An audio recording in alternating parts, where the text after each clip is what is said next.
Llegamos a la conclusión de esta serie de sermones sobre el libro del profeta Jonás. Y ahora esperaría de vosotros que dijerais, espero que os sepa tan mal como a mí. Han sido 5 domingos, hemos ido capítulo a capítulo durante los 4 capítulos de este pequeño gran libro. Y ahora en este 5.º capítulo quisiéramos tener un resumen de la enseñanza del libro del profeta Jonás, de los temas centrales que vemos en el libro del profeta Jonás y sobre todo la referencia que el Señor Jesucristo hace en los evangelios al profeta Jonás. A modo de introducción me gustaría comparar el libro del profeta Jonás con una orquesta. Todos habréis tenido la experiencia de escuchar un concierto, tal vez en televisión, tal vez el privilegio de estar en un concierto en vivo y en directo, en un gran espectáculo como pueda ser el Liceo de Barcelona. Y todos habréis tenido esta misma experiencia, que los instrumentos van sonando y tu mirada va de un instrumento a otro, ¿verdad? Cuando participan los violines, los fagots, el contrabajo, las trompetas. Pero llega un momento muy especial al final del concierto y es cuando el público aplaude y se pone en pie y aplauden a los músicos, a los instrumentistas. Y cuando los mismos instrumentistas se ponen en pie y aplauden a alguien, y tú dices, ¿a quién están aplaudiendo ahora, verdad? Y entonces paras tu mirada por un momento en alguien que a lo mejor había pasado inadvertido durante toda la tarde, el director. El público está aplaudiendo al director, los músicos están aplaudiendo al director y el director saluda. De algún modo me gustaría que como conclusión al libro de Jonás nos quedáramos con esta conclusión. Hay un gran director que está dirigiendo todo esto. Y tal vez hemos leído el libro de Jonás y nos ha dado la impresión de que el personaje principal era el gran pez. O que hemos leído el libro de Jonás y nos da la impresión de que el personaje principal es Jonás mismo. Y no es así. Hay un gran director que está dirigiendo todas las cosas y ese es Jehová Elohim, Dios mismo. Dios mismo. Y en este libro hemos vivido grandes experiencias juntos. Ha sido un viaje apasionante. Sonaron las olas del mar, escuchamos risas, escuchamos llantos. Pero vemos que nada de lo que sucede por casualidad. Jonás no está aquí explicando su vivencia, su anécdota de la vida, sino que Jonás es muy consciente que la mano de Dios está detrás de todo lo que está sucediendo. Hay aparentemente muchas coincidencias, pero todas ellas son providencias.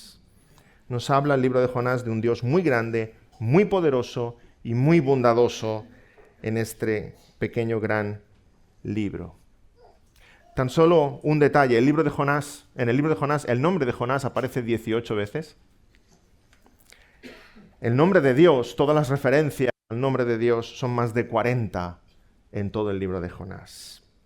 Así que esa historia que nos puede parecer tan natural es realmente una historia sobrenatural. Y veamos, ahora que tenemos fresco el libro entero en nuestra memoria, veamos los grandes temas de este libro de Jonás. Y el primero es muy evidente, pero necesitamos recordarlo. Dios es Dios de toda la creación.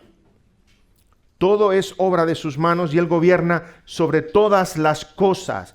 Hermanos, quitemos de nuestra mente y de nuestra lengua esa expresión de la madre naturaleza. Eso es una idea absolutamente pagana para referirse a la creación. No creemos en la madre naturaleza, creemos en el Padre Celestial. El Padre Celestial es el que ha creado todas las cosas y el que gobierna sobre todas las cosas y ni aun un cabello de nuestra cabeza cae al suelo sin que Él lo permita. Tras la desobediencia de Jonás, Dios se aira con él y envía un gran viento y una gran tormenta. Dios hace levantar las olas y Dios aquieta las olas. Dios envía un gran pez que tenía preparado para tragar a Jonás. Después de 3 días, Dios le dice al pez que lo escupa, que lo vomite en tierra. En el desierto es Dios quien hace crecer una calabacera y es Dios quien envía un gusano que hace morir la calabacera. Es Dios quien envía un viento recio del desierto para que Jonás se sienta mal, se desmaye. Es Dios el que está detrás de todo ello. Como Jonás mismo le dice a los marineros cuando finalmente le arrancan una confesión, yo adoro al Dios creador de los cielos y de la tierra y del mar, el creador de todas las cosas. La creación obedece a su creador. Desde algo tan grande como un cachalote hasta algo tan pequeño como un gusano. todos los personajes de esta historia, a excepción de Jonás, obedecen al Creador. La creación sirve a los propósitos de Dios. Y si leemos la Biblia es lo que vemos en toda la Biblia, hermanos. Dios envió un viento que partió el Mar Rojo en dos. Dios detuvo el agua del río Jordán. Dios hizo que el sol se oscureciera. Dios hizo que la burra de Balaam hablara. Dios envió sobre Egipto plagas de ranas, de mosquitos, de langostas. Dios hizo que no lloviera sobre 3 años y medio hasta que Elías oró. Dios le dijo a los cuervos que enviaran comida para el profeta. Dios acercó las codornices en el desierto para que Israel comiera. Dios hizo brotar la peña de Horeb, y nos dice la palabra que ni aun un pajarillo cae en tierra sin que el Padre Celestial lo permita. Y el cristiano puede decir, el mundo es de mi Dios. Como reza aquel conocido antiguo himno evangélico. El mundo es de mi Dios, su eterna posesión. Eleva a Dios su dulce voz la entera creación. El mundo es de mi Dios, conforta así pensar. Él hizo el sol y el arrebol, la tierra, cielo y mar. Todas las cosas por Él fueron creadas, todas las cosas obedecen a su voz. Qué descanso, qué confianza en el cristiano, porque no hay coincidencias, hay providencias. Todo Dios lo gobierna, y vemos en la vida de Jonás un gran concierto, y Dios es el gran director, y todo cumple un perfecto plan para que su palabra se cumpla. Sabemos que el nombre de Dios que se refiere a Dios como creador es Elohim. Es el nombre que aparece en el Génesis. Leemos Génesis 1:1, en el principio creó Elohim los cielos y la tierra. Y es hermoso comprobar cómo Elohim aparece continuamente en el libro de Jonás. Es el Dios, Señor, creador de toda la tierra. En nuestras traducciones a veces se pierde ese detalle y en vez de Elohim ponen Dios, pero hay otras traducciones que conserva la palabra original, Elohim. En el libro de Jonás, cada vez que Dios ordena a la naturaleza que haga algo, vemos que aparece Elohim, dando órdenes a la creación que Él mismo ha hecho con sus manos. Hasta 16 veces aparece Elohim en el libro de Jonás. Elohim preparó la calabacera, Elohim envió un gusano, Elohim envió un viento recio. Porque nuestro Elohim es el soberano sobre todo lo que Él ha creado y todo obedece a su plan perfecto. Pero Elohim no solo Señor y amo sobre todo lo que ha creado, sean plantas o animales, también sobre el hombre. Y esa doctrina a veces nos desconcierta, ¿verdad? Que Dios es soberano sobre mi vida, sobre mi persona. Sí, querido hermano y amigo. Dios es soberano y Él hace lo que quiere hacer. Y nadie estorba su mano. Decimos que Dios es todopoderoso, ¿verdad? Pero luego reclamamos una pequeña parcela del universo, que es mi persona y mi voluntad, y ahí Dios no tiene ningún poder. Entonces el todopoderoso eres tú. Dios, el todopoderoso, también es todopoderoso sobre mi persona, sobre mi corazón, sobre mi vida, sobre mi historia. Y nada de lo que pasa pasa por casualidad, sino que Él cumple su voluntad en mi vida. No es menos todopoderoso sobre la calabacera, el cachalote o el gusano de lo que es sobre ti. No es menos todopoderoso. El todopoderoso quebranta a los marineros y claman al Dios vivo. El todopoderoso trae arrepentimiento a los corazones de los ninivitas y reciben el perdón de Dios. El todopoderoso lleva a Jonás a ese punto también de convicción y de ver su propio corazón, su propia miseria, su falta de compasión. Él es el todopoderoso, el soberano sobre todas las cosas. Y el libro de Jonás nos muestra esa soberanía de Dios con un brillo y con un tamaño impresionante. Sobre todo lo creado y sobre todos los hombres. Dios es el todopoderoso. Recordemos cómo Dios endureció el corazón de Faraón. Dios endureció el corazón de Faraón. Y aparece tantas veces esa expresión en el Éxodo. Pero recordemos también cómo Dios quebrantó el corazón de Nabucodonosor, los dos hombres más poderosos de la tierra en su momento. Uno fue vencido con la ira de Dios, endureció Dios el corazón de Faraón. Otro fue vencido por la gracia de Dios. Y después de esos 7 años de locura, Nabucodonosor volvió en sí y clamó al Dios del cielo. Leemos en Daniel 4:34. Al fin del tiempo, yo, Nabucodonosor, alcé mis ojos al cielo, y mi razón me fue devuelta, y bendije al Altísimo, y alabé y glorifiqué al que vive para siempre, cuyo dominio es sempiterno, y su reino por todas las edades. Todos los habitantes de la tierra son considerados como nada, y él hace según su voluntad en el ejército del cielo y en los habitantes de la tierra, y no hay quien detenga su mano y le diga, ¿qué haces? Y a veces pecamos de tanta soberbia cuando no entendemos los planes de Dios y nos atrevemos a alzar los ojos y decir, Señor, ¿qué haces? Nabucodonosor, el hombre más poderoso de su tiempo, humillado, está levantando la voz y reconociendo que es Dios el que hace lo que hace, cuando Él quiere y como Él quiere. Sí, querido hermano, querido amigo, aún aquello que consideran más sagrado algunos sobre la faz de la tierra, la voluntad del hombre, el libre albedrío, es doblegado por el Dios Todopoderoso. Dios es soberano sobre todas las cosas, es soberano sobre nuestras vidas, es soberano sobre nuestros corazones. Humíllate como Nabucodonosor. Humíllate delante de Él y reconoce su grandeza. Y así como Dios hizo con Nínive, quiere el Señor seguir abriendo corazones y trayendo gran arrepentimiento, porque lo necesitamos desesperadamente, que Él cambie nuestros corazones de piedra en corazones de carne. Dios creador, Dios Elohim, es uno de los grandes temas del libro de Jonás. Pero hay otro gran tema, es Dios Jehová. Dios Jehová. El libro de Jonás nos dice algo mucho más respecto a Dios, no solo que Dios creó todas las cosas, y que Él gobierna sobre todas las cosas, sino que Dios ha hablado. Y Jehová es el nombre de Dios en cuanto a Dios como revelador de su voluntad. Recordemos que es con Moisés cuando aparece este nombre, cuando Dios le dice, yo soy el que soy, y así seré recordado.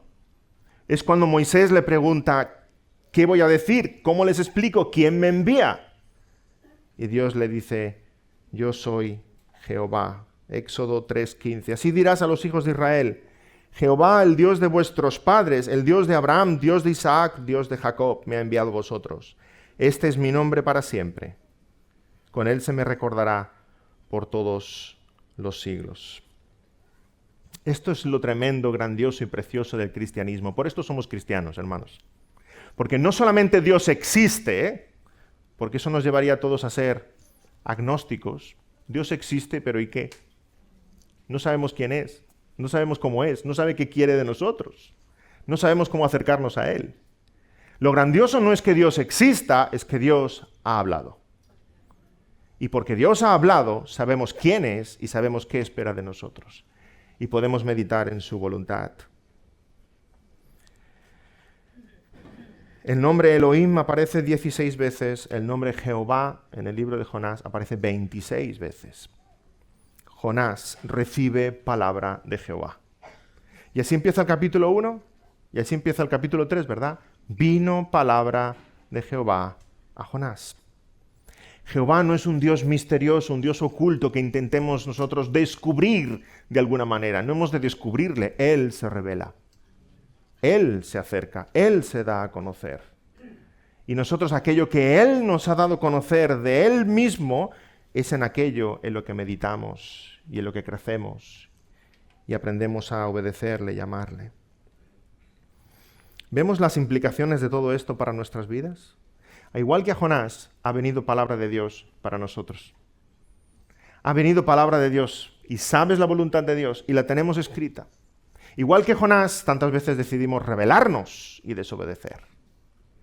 Pero es que Jehová es Elohim. ¿No crees que Dios puede utilizar cualquier cosa en su creación para hacerte volver a sus caminos? A sus estatutos. Dios puede usar lo que Él quiera para hacerte volver a sus caminos. Mira la vida de Jonás y tiembla. Dios puede usar cualquier cosa, de lo más grande a lo más pequeño, para que vuelvas en vereda, para que andes por el camino angosto, para que andes por la puerta estrecha y obedezcas su palabra y la apliques a tu vida y cumplas aquello para lo cual Dios te ha enviado. Dios da su palabra para que el profeta obedezca. Y encontramos también en el libro de Jonás esta hermosa expresión. No solo aparece el nombre Jehová y el nombre Elohim, también aparece el nombre Jehová Elohim.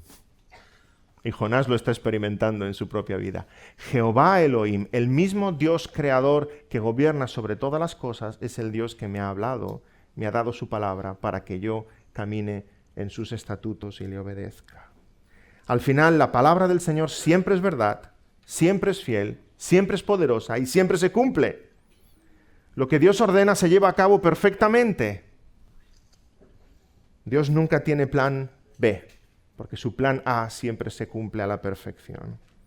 Dice Isaías 55:10, porque como desciende de los cielos la lluvia y la nieve y no vuelve allá, sino que riega la tierra y la hace germinar y producir, y da semilla al que siembra y pan al que come, así será mi palabra que sale de mi boca. No volverá a mí vacía, sino que hará lo que yo quiero y será prosperada en aquello para que la envié. Dios es soberano sobre todas las cosas y nada puede frustrar sus planes, ni siquiera tú. Ay, si pudiéramos escuchar algunos testimonios personales, algunos diríais, pero es que lo he hecho tan mal, lo he hecho muchas veces peor que Jonás. Ni tú puedes frustrar los planes de Dios para con tu vida. ¿Ves cómo Dios está usando las circunstancias para conducirte de nuevo a los pies de la cruz? Y Dios cumplirá en ti sus propósitos. Sé dócil y humíllate ante la palabra del Todopoderoso. Todo obedece a Dios. Todo obedece a Dios, hermanos, es impresionante. Todo en el libro de Jonás y todo lo que no alcanzamos a comprender. Desde el querubín más glorioso hasta el insecto más enano, todo obedece los propósitos y la voluntad de Dios. Desde la bacteria más pequeña hasta la galaxia más grande que el hombre aún no ha sido capaz de contemplar, obedece a la voz de Dios y a su orden se mueve. ¿Ves lo ridículo que es huir de Dios? ¿Estás corriendo para ir a Tarsis? ¿Subiendo en un barco? Sabes que el Señor te está mostrando claramente su voluntad, pero tú sigues con tu orgullo, con tu rebeldía, con tu tozudez. Sigues con tu plan pensando que es mucho mejor que los planes de Dios. Qué ridículo es huir a Tarsis cuando Dios te ha dicho, ves a Nínive. Y Dios te dice hoy, como dijera a su pueblo Israel, en Éxodo 23, guárdate delante de él, oye su voz y no seas rebelde, y no seas rebelde. Como Jonás, tú y yo somos instrumentos de Dios para llevar la palabra de Dios, para hablar la voluntad de Dios, y nos hemos de sentir privilegiados en ser instrumentos de Dios. Pero como los ninivitas, tú y yo también nos hemos de sentir humillados y confesar nuestro pecado delante de Dios. Es tremendo ver qué pasa con los hombres en el libro de Jonás. Todos acaban clamando al cielo. En un momento u otro todos acaban clamando al cielo. Los ninivitas, los marineros, Jonás en el vientre del pez. Esa es nuestra experiencia también. Todos los seres humanos en este libro claman al cielo. Todos los seres humanos en toda la humanidad acabarán clamando al cielo. Unos convertidos y con gratitud, otros al contemplar la ira de Dios viniendo cuando ya no haya más esperanza. Pero toda rodilla se doblará delante del Rey de Reyes. Vemos en el libro de Jonás la grandeza del Dios creador, pero vemos algo más, hermanos. Vemos en el libro de Jonás la bondad de Dios. Qué gran tema. Porque si Dios fuera el Todopoderoso y no fuese bueno, ay de nosotros. Ay de nosotros. Si Dios fuera un Dios inmoral y caprichoso como los dioses griegos, ay de nosotros. ¿Qué pasaría? Ya nos podríamos esconder, no sabríamos qué hacer. Pero Dios es el Todopoderoso y el Todobondadoso. Ya sé que me inventó la palabra, pero da igual, ya me seguís. El Todopoderoso y el Todobondadoso. Y vemos en el libro de Jonás esa bondad de Dios para con nosotros. Brilla en el libro de Jonás la paciencia de Dios, la misericordia de Dios, tan grande. Todos conocéis las crónicas de Narnia y cuando a Lucy le preguntan sobre Aslan, que está deseando que Aslan vuelva, le pregunta a alguien, pero es un león, ¿no es fiero? Y Lucy responde, Sí es fiero, pero es bueno. Qué ilustración tan preciosa de nuestro Dios. Es fiero. Los cristianos no tenemos esa imagen que el mundo tiene a veces, ¿verdad? De un viejito de barbas blancas que deja que todo el mundo se las estiren. Ese no es nuestro Dios. Nuestro Dios es fiero como un león, pero es bueno. Nos acercamos a Él. Qué tierna imagen la de esa niña, Lucy, abrazando a ese gran y fiero león, Aslan. Nos acercamos a Él. Y en el libro de Jonás, Dios se acerca a nosotros como ese león fiero y bondadoso. Qué paciencia y qué misericordia la de nuestro Dios.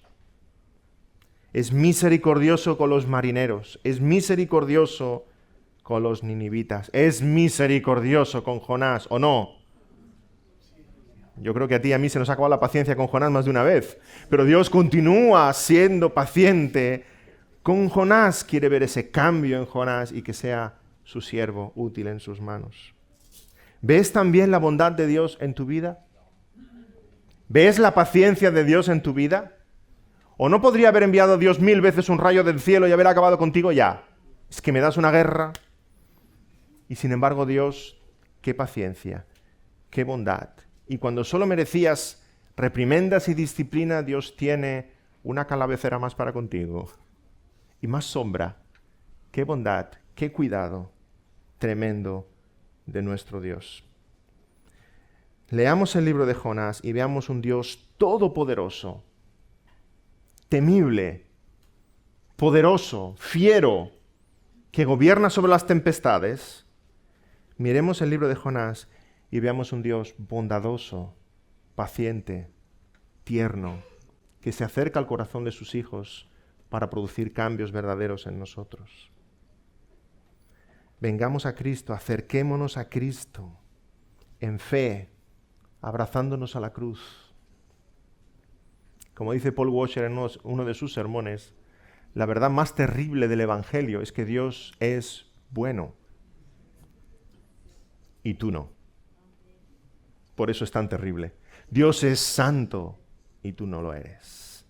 Así que necesitamos desesperadamente, cuando meditamos en la bondad de Dios, correr a la cruz de Cristo y abrazarnos a ella porque es nuestra única esperanza. Ahí Dios pagó por mi maldad para hacerme acepto a su presencia. Esos son los grandes temas en el libro de Jonás, pero no podemos dejar de meditar en lo que el Señor Jesús dice sobre el libro de Jonás. Está lleno este libro de enseñanza para nosotros, pero el Señor Jesucristo, en medio de todo lo que podríamos destacar sobre el libro de Jonás, el Señor Jesucristo destaca algo muy concreto. Leemos en Mateo 16, 1 al 4.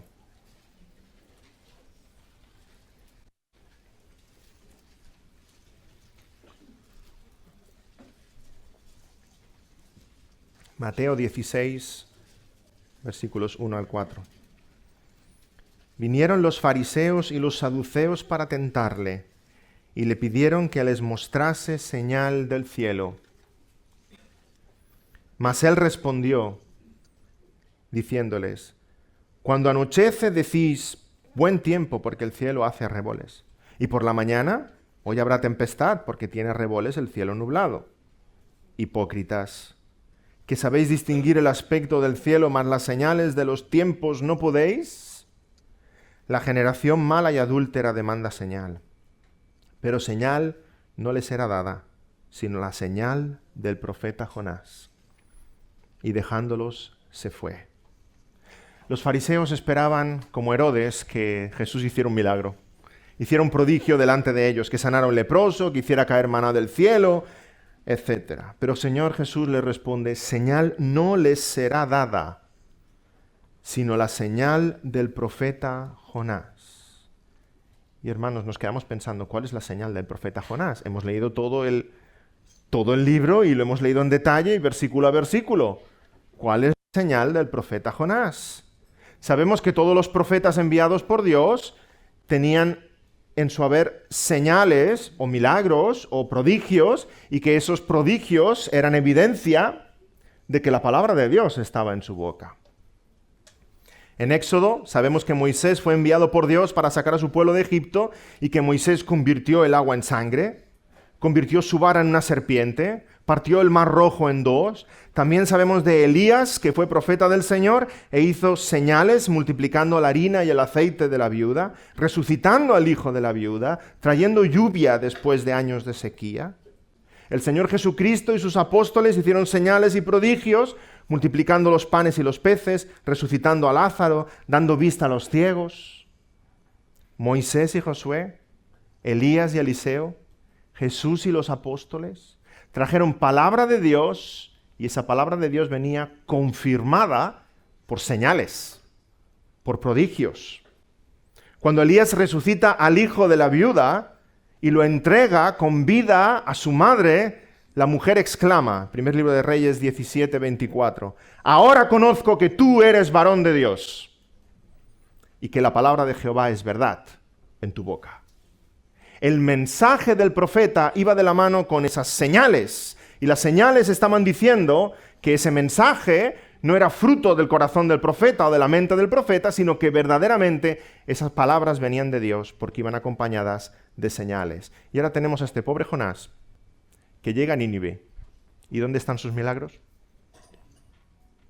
Solo trae su palabra.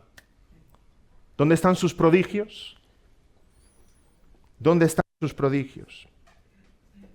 Jonás no trajo ninguna señal delante de los ninivitas, no resucitó a nadie, no convirtió su vara en una serpiente. Y sin embargo, Jesús nos habla de la importancia de la señal de Jonás. ¿Cuál es la señal de Jonás? Si Jonás predicó un sermón simple, nada más, no hizo ninguna maravilla. Jonás no trajo ninguna señal delante de los ninivitas para que los ninivitas creyeran que venía de parte de Dios. Y sin embargo, Jesús nos habla claramente de la señal de Jonás. De nuevo en Lucas capítulo 11, versículos 29 y 30. Lucas 11 dice así: y apiñándose las multitudes comenzó a decir, esta generación es mala, demanda señal, pero señal no les será dada, sino la señal de Jonás. Porque así como Jonás fue señal a los ninivitas, también lo será el Hijo del Hombre a esta generación. ¡Ay, gracias, Señor! No es que Jonás trajera una señal, es que Jonás es la señal de Jonás. Jonás mismo, su vida, su experiencia y el hecho de haber estado 3 días en lo profundo del mar, en el vientre de aquel pez, y haber salido con vida y traer ese mensaje a Nínive, Jonás es la señal de Jonás, que hacía temblar a los ninivitas. Una evidencia viva del poder de Dios. Que alguien ha estado allí en la región de los muertos y después de 3 días ha venido a traernos un mensaje de parte de Dios. El hecho de su sepultura en el vientre del pez y que regresara es señal inequívoca de que aquel profeta venía de parte de Dios. Mateo 12, 39 al 41. Mateo 12, 39. La generación mala y adúltera demanda señal, pero señal no les será dada, sino la señal del profeta Jonás. Porque como estuvo Jonás en el vientre del gran pez 3 días y 3 noches, así estará el Hijo del Hombre en el corazón de la tierra 3 días y 3 noches. Los hombres de Nínive se levantarán en el juicio con esta generación y la condenarán, porque ellos se arrepintieron a la predicación de Jonás, y he aquí más que Jonás en este lugar. Cristo Jesús, más que Jonás en este lugar. ¿Qué señal? Esta es la señal del profeta Jonás, haber estado muerto y haber resucitado. En su propia persona, Jonás estaba trayendo esa evidencia de parte de Dios. La señal de Jonás es la presencia de Jonás en Nínive, inexplicable, increíble, sobrenatural. Y por las palabras de Jesús en los evangelios, entendemos que los ninivitas saben de ese contexto inmediato. Los ninivitas saben qué es lo que acaba de pasar con Jonás. Los ninivitas saben que Jonás ha estado en el vientre del pez 3 días y está viniendo hacia Nínive para traer un mensaje de parte de Dios. ¿Os podéis imaginar la expectación? Los ninivitas habían oído que Jonás había desobedecido a su Dios y que Dios había sido tremendamente misericordioso con él. ¿Tendrá Dios con nosotros la misma misericordia? Los ninivitas habrían oído que Jonás había estado en lo profundo del mar y que ahora caminaba hacia ellos. ¿Cómo puede haber alguien estado en lo profundo del mar, en la región de los muertos, y salir de allí para contarlo? ¿Ha resucitado? ¿Ha vuelto de la región de los muertos? Algunos comentaristas explican que Jonás debía estar blanco como la leche. 3 días sin luz del sol dentro del vientre del pez. Y además los jugos gástricos del cachalote debían haberle quitado la pigmentación que pudiera tener. O sea, realmente Jonás caminando hacia Nínive, ¿lo podéis imaginar? Era un muerto viviente. O sea, es como si hubiera salido del sepulcro y estuviera caminando hacia la ciudad. Realmente ha salido de la región de los muertos para venir a hablarnos. Más aún, los ninivitas habrían oído que Jonás estuvo no en el mar, sino en el vientre del pez. Sabemos por la historia y hallazgos arqueológicos que en Nínive se adoraba el gran dios pez, Dagón, un dios terrible, el dios de la guerra. Para ellos, que Jonás hubiera estado en el vientre del pez y caminara hacia Nínive, es como si Jonás hubiese estado en el mismísimo interior de ese dios tan terrible y que hubiera surgido de allí. Realmente Jonás era una señal él mismo. No necesitaba prodigios y milagros de ningún tipo. Jonás era él mismo una señal viva del Evangelio y anticipo del Señor Jesucristo. Que el Dios de Jonás, que le ha librado de lo más profundo, está viniendo a la ciudad a traer un mensaje.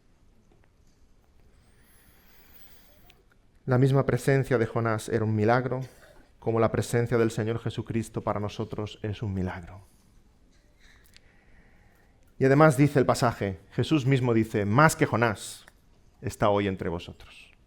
Jesucristo es nuestro Jonás y más que Jonás entre nosotros. Jesucristo es más que Jonás porque Jesucristo dejó la presencia del Padre, pero no como Jonás huyendo de Dios, sino que Jesucristo mismo quiso dejar la presencia del Padre en nuestro favor. Jonás, leemos el relato del libro de Jonás, Jonás por su desobediencia empezó a descender y descender y descender y descender. Cristo por su obediencia empezó a descender y descender y descender y descender. Acabamos de leer Filipenses capítulo 2. No estimó el ser igual a Dios como cosa que aferrarse, sino que tomando forma de siervo y humilde y muerte de cruz, más Cristo no podía descender. Se hizo ese siervo perfecto, por amor a Dios y por obediencia al Padre. Jesucristo es nuestro Jonás, y más que Jonás, porque Jesucristo vino con palabra de Dios y fielmente la expuso entre nosotros. Jonás fue a Nínive con el propósito de traer un mensaje. Cristo nos visitó a los que estábamos lejos y perdidos para traernos un mensaje. Y la palabra del Señor Jesucristo es el centro de nuestras vidas como cristianos. Todo lo demás brota de la palabra. Hermanos, fue ese mensaje de Jonás que transformó la ciudad de Nínive y es el Santo Evangelio lo que sigue transformando nuestros corazones. Y hay murallas en algunos corazones más grandes que las de Nínive, pero con el poder de Dios son vencidas. Que el centro de nuestra vida sea siempre la palabra, porque lo que nos trajo Jesús fue la palabra. El centro de nuestros cultos, el centro de tu devoción al Señor, el centro de cualquier momento en que los cristianos estén reunidos. Qué peligro sustituir, y vemos en muchos contextos cristianos, la palabra con muchas otras cosas. Con actividades sociales, con proyectos humanitarios. Todo brota de la palabra. La oración, la alabanza, el arrepentimiento, la fe, la caridad, todo brota de la palabra. Y es la palabra lo que transforma nuestras vidas, para que todo lo demás venga después. Jesús es como Jonás y más que Jonás, porque Jesús también durmió en medio de la tempestad. Durmió en medio de la tormenta. Jonás se durmió a consecuencia de una profunda despreocupación y del cansancio que le ocasionó huir de Dios. Jesús se durmió del cansancio que le ocasionó obedecer a Dios. De tanto caminar, de tanto predicar. se durmió en la barca. Jonás dormía porque sabía que no había nada que hacer. Jesús dormía porque sabía que no había nada que temer. Ambos dormían en la barca. Y ese Jesús que es capaz de calmar las más grandes tempestades, también puede calmar las más grandes tempestades en tu alma, en tu corazón. Recuerda que mientras Jesús dormía, las olas estaban despiertas, pero cuando Jesús despierta, las olas duermen. Despiértale. Haz como los discípulos: Señor, socórreme.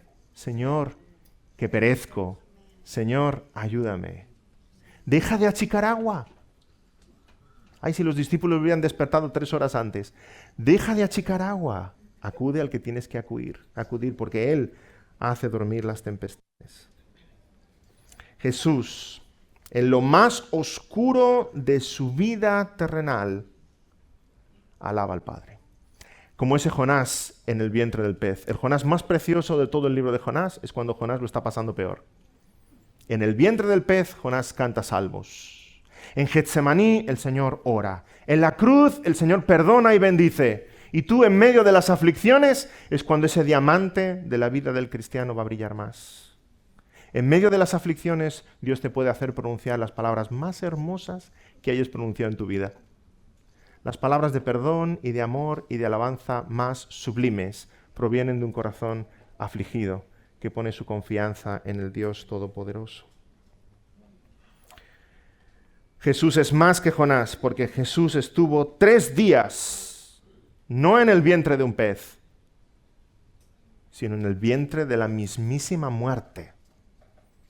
3 días. Este es el hecho que el Señor Jesucristo llama señal. La sepultura y resurrección de Jonás es anticipo de la sepultura y resurrección de Cristo Jesús. Y así como los ninivitas no habían de esperar otra señal más que ese Jonás volviendo de la región de los muertos para traer la palabra de Dios, nosotros no hemos de esperar más señal que ese Jesucristo siendo sepultado y resucitado de entre los muertos para traernos las buenas nuevas del Evangelio.